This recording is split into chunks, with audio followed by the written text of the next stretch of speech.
The St. Andrew South Police have taken 3 men into custody in connection with the seizure of an illegal gun on Sunday night. It is reported that about 11 p.m. a police team was on patrol in Olympic Gardens when they searched premises in the vicinity of Hill Avenue and Lemon Lane. A Smith & Wesson pistol affixed with a magazine containing 7 rounds of cartridges was reportedly found. The men who were present were held on suspicion of possession of a prohibited weapon and unauthorized possession of ammunition.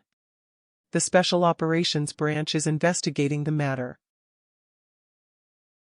The killing of 2 men in separate incidents has pushed the homicide rate in St. Anne to 47 since January. The men were killed on Friday and Sunday.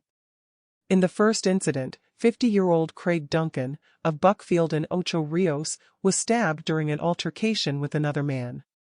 It's reported that about 7 p.m. on Friday, Mr. Duncan was with other patrons at a bar at the entrance to the Ocho Rios market when he got into a dispute with a man. A knife was used to fatally stab Mr. Duncan in the chest. Meanwhile, 46-year-old Marcos Winkle, a welder of Hollywood District in Steer Town, was pounced upon by men armed with handguns on Sunday. Mr. Winkle was reportedly seated in his black Toyota Fielder motor car when he was shot multiple times in the upper body. An ex-soldier suspected of being involved in several crimes linked to an inter-gang conflict in the community of Waterhouse in St. Andrew has been arrested and charged by the police, the Army has confirmed. His name and the charges have not been disclosed. The ex-Army private was detained at Up Park Camp, the headquarters of the Jamaica Defense Force JDF, and formally discharged from the military before he was handed over to the police, the JDF confirmed in a statement today.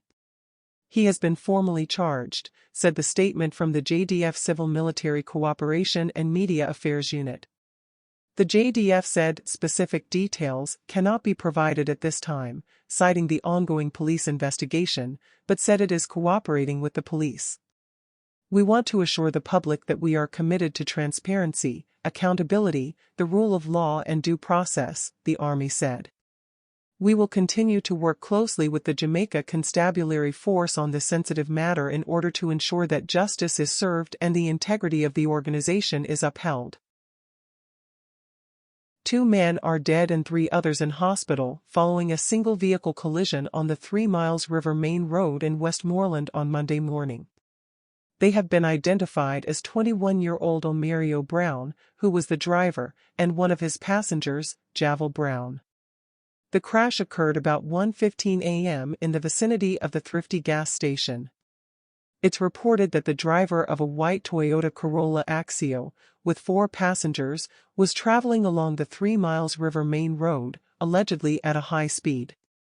Upon approaching a right-hand curve, the driver allegedly lost control of the vehicle. The car then veered to the left and collided with a tree. The impact caused severe damage to the vehicle and resulted in the deaths of the driver and the front seat passenger. They were pronounced dead at the scene. The remaining 3 occupants were transported to hospital for treatment.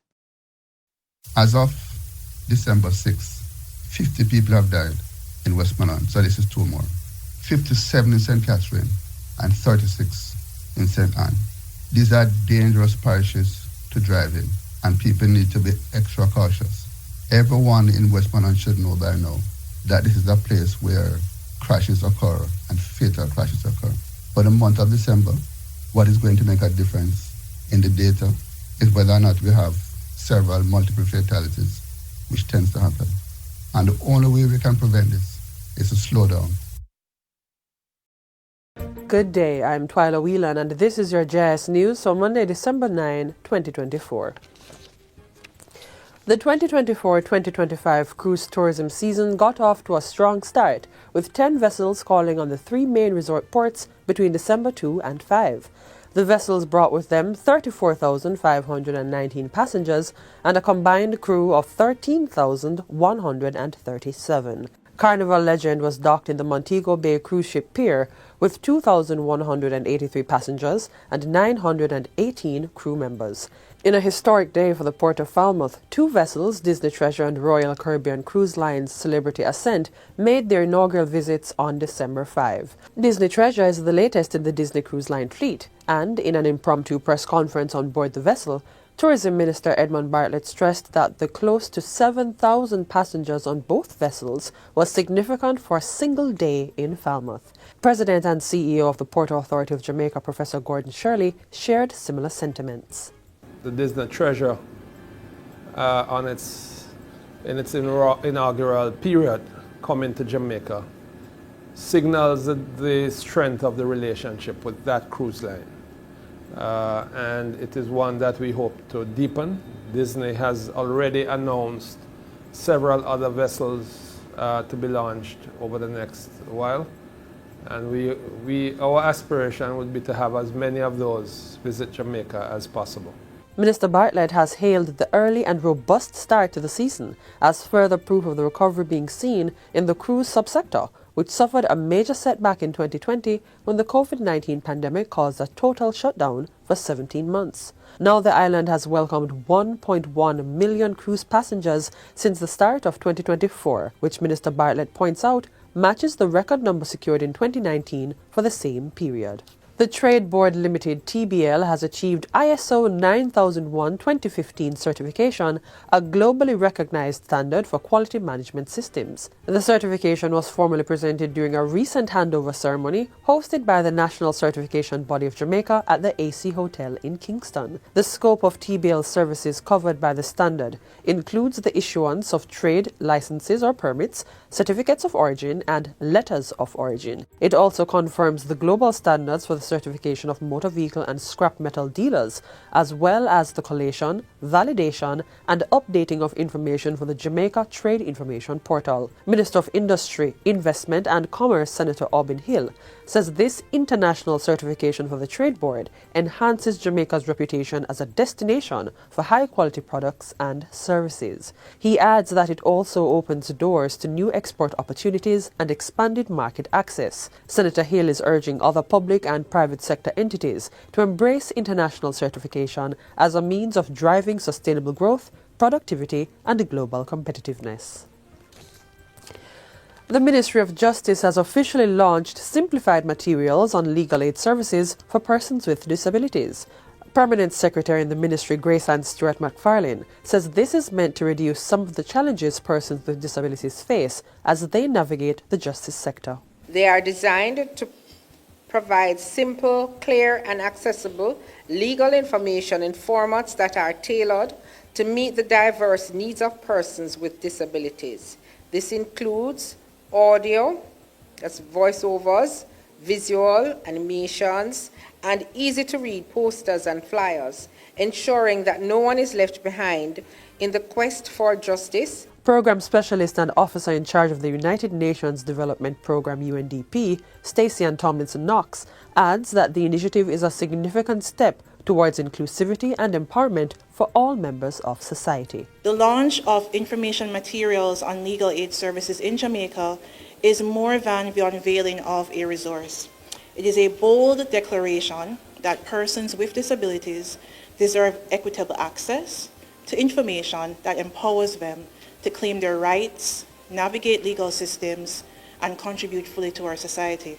The educational materials were developed through funding provided by the Government of Canada. The project was implemented by the UNDP in partnership with the Ministry of Justice and the Legal Aid Council. Minister of National Security Dr. Horace Chang says the mobile police station in Gregory Park has resulted in a reduction of serious crimes in the community. During a tour of the station and the community last week, Dr. Chang asserted that proximity policing was key to the stability in public order and flow of commercial activities. Since this post have been here now, I have not had one single report of a major act of violence between the communities. And we still have the tool of state of public emergency. We'll use any element that is required to provide public safety at any point in time. The community in recent times had been plagued with incidents of shooting, and a member of parliament for the constituency, Alanda Terrelong, says the police command post has normalized a sense of peace. The residents are very happy, they're thankful for it. And what the police presence does is, we speak about proximity policing, but there's still the element of what we, old school community policing. Just on Saturday evening, we were here with some of the officers. There were 4 officers here Saturday evening. And, you could see them going through the community, speaking to residents. Again, the business life has returned. The Jamaica Constabulary Force, JCF, has intensified its action plan for the festive season, which will run until January 6 next year. These include the suppression of criminal activities and the movement of criminals, the management of vendors and vending, traffic management to reduce congestion, and maximizing public order and safety. Acting Commissioner of Police Michael Phipps of the Area 4 Division says in the corporate area, these will be enforced by key units of the JCF in partnership with the JDF, the Kingston and St. Andrew Municipal Corporation, KSMC, and the business community. The aim is really to address the potential issues that we may face during this period. In doing that, we have developed a very holistic approach which seeks to incorporate all the resources necessary, and we will seek, as part of our main objectives, to disrupt criminal activities by dominating public spaces. That includes the townships, shopping centers, transportation centers, without any inconvenience to law-abiding citizens and any abuse of their rights. ACP Phipps was addressing a KSMC press briefing on Thursday. He says vehicular and people checkpoints will be instituted to deter the movement of criminals and illegal firearms. This will be supported by stop and searches of suspicious persons within town centers and bus parks. I want to issue a warning, especially to those with ill intent and others who would want to perpetrate acts of criminality, that our intolerance levels will be at its highest against them, as we will go very hard at the robbers, extortionists, and the gangsters who may choose to play out their conflicts in these spaces. In other words, this particular grouping will be the focus of our attention, and we will be coming very hard at them. And finally, significant traffic changes designed to ensure safety in the downtown Kingston Business District during the busy Christmas season take effect today, December 9. The changes were announced by Mayor of Kingston, Councillor Andrew Swaby, during a press conference at the Kingston and St. Andrew Municipal Corporation on Thursday. Mr. Swaby says this is to facilitate a greater ease of doing business and a smooth flow of traffic that is safe for drivers and pedestrians. The Haywood Street will be a one-way traffic heading from east to west up to Orange Street. West Street, one-way traffic heading south between Spanish Town Road and Beckford Street. Pigeon Street, one-way traffic heading south between Spanish Town Road and Darling Street. And Beckford Street, one-way traffic heading west up to Orange Street. The mayor says consultation for the undertaking was had with the JCF's Public Safety and Traffic Enforcement Branch, the National Works Agency, and the City Engineers Department. He also disclosed that the National Solid Waste Management Authority has agreed to increase garbage collection in the commercial district. Meanwhile, designated vending zones have now been clearly outlined along Beckford, Princess, and Haywood Streets. And that's it for JIS News Today. The Trelawney police are investigating the circumstances surrounding the discovery of a headless body in the parish on Monday morning. A senior police source confirmed the ghastly discovery, but could not provide further details. The body was reportedly spotted in a pit by a farmer who was on his way to his farm in the Allside community. An alarm was raised, and on the arrival of the police, the headless body was removed from the hole after the scene was processed by investigators.